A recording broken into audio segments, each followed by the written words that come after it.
So I was asked by my colleagues at IONL to talk about what IONL has meant to me. I've been a member of IONL for about 15 years now.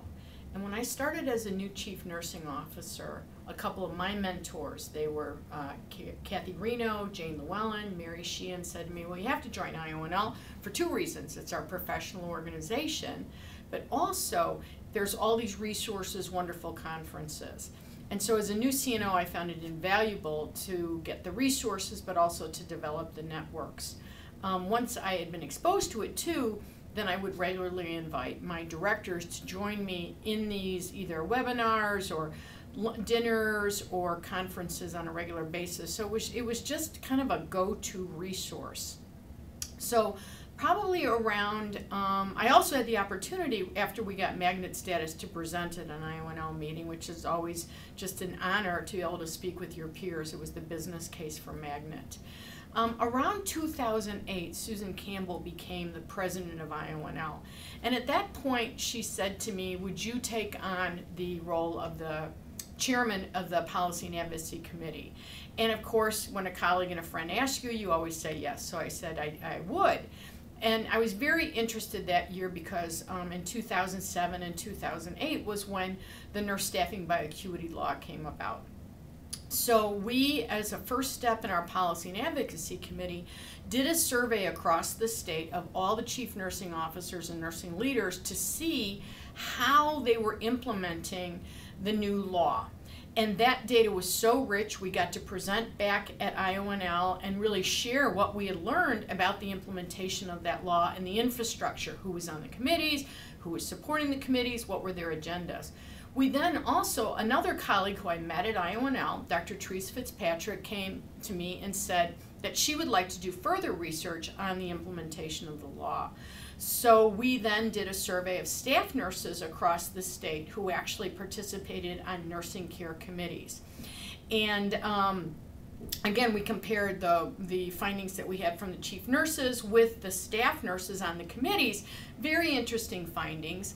And so we presented that at an IONL annual meeting. And as a result of that, and again, it came out of IONL, two mentors and colleagues who spoke at that meeting were Dr. Kerlin Kerfoot and Dr. Sheila Haas. And both of them said, oh my gosh, you guys have to publish this data. So Teresa and I said, okay. They were both editors or on the advisory, the editorial board for nursing economics. And so a year and a half later, Teresa and I and Eve Martinez Soto, who was our graduate student, published our data. So again, that all started back at IONL.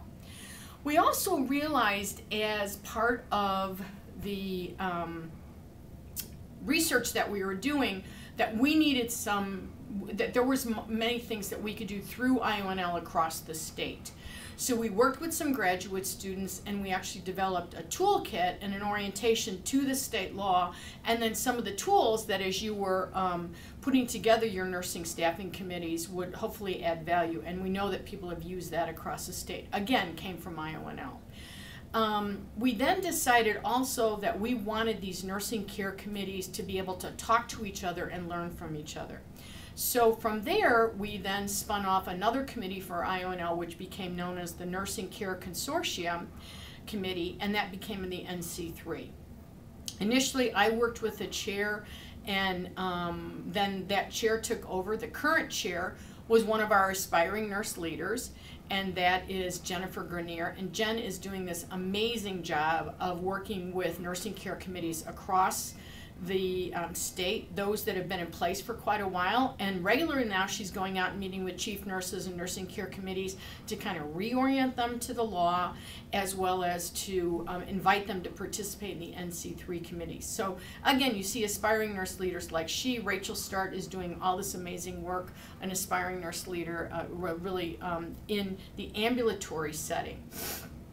So at that point, I then was asked to move into a board position, and so Kathy Furquette took over as the Policy and Advocacy Chair and really took the Policy and Advocacy Committee to the next level, where we did a lot more interaction with our state legislators, again, always to try and to maintain the voice of nurses at the table through the law that we had, but also then to show them that we didn't have a need for ratios throughout the state.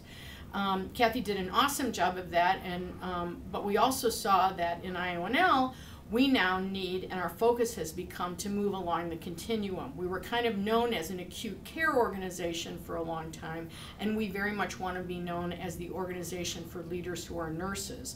And there are nurses throughout the entire continuum.